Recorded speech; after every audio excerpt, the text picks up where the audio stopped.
Hello friends, welcome to practical session for class 12th. My name is Bimal Mishra.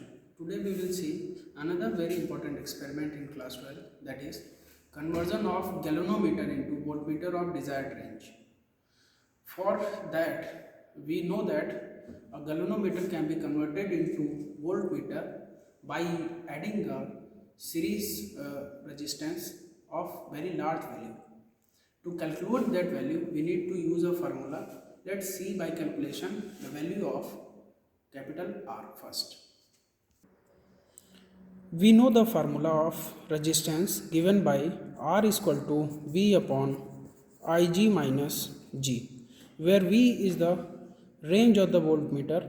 Say I had taken 3 volt and Ig is current in the galvanometer, that can be also calculated by using a formula Ig is equal to N into K, where N is the number of divisions in the galvanometer and capital K is called as figure of merit of the galvanometer, and capital G is the resistance of the galvanometer. It can be calculated as capital of the value of R can be given by using formula, that is 3 upon small n is number of division in the galvanometer is 30, so 30 minus into capital K is the figure of merit of the galvanometer. We know the value as given by 2.44 into 10 to the power minus 5. This reading is calculated in the previous experiment, minus capital G. We know the value of capital G, that is equal to 47.8. By solving all these three, we will have the value as 4040 ohm. This is the series resistance that need to be connected in series with the galvanometer. Let's quickly summarize the connection first. We had taken positive terminal from the battery eliminator and connected to the lower end of the rheostat. Negative terminal of the battery is connected across the lower end of the rheostat. We had connected a resistance box. One end of the resistance box is connected to the rheostat. Another end of the rheostat, that is resistance box, is connected to the galvanometer. Second end of the galvanometer is connected to the upper end of the rheostat. Upper end of the rheostat is connected to the converter, that is voltmeter, and lower end of this rheostat is connected to the other end of the voltmeter. Let's quickly have one reading. We had taken the series resistance as 4040, we had already calculated. Take out the keys from there. For 2000, we need 40 more, so 2 more keys.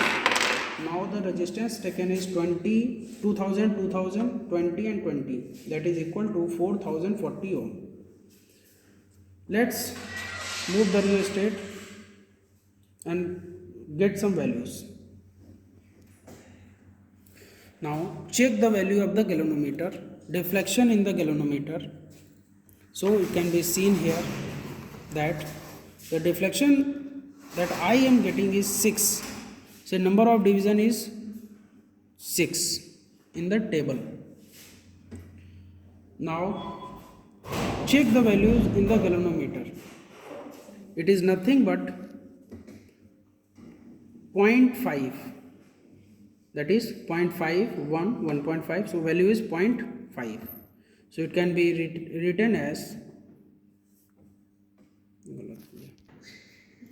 so we had seen that the reading from the galvanometer is 6 deflection. We can write it here as a 6, and we know that volt potential difference can be given by V1 is equal to theta into LC. So we know that this value is 6 and least count that is converted is 0.05. So value should have to be 0.3 volt. This value can be also seen from the standard voltmeter.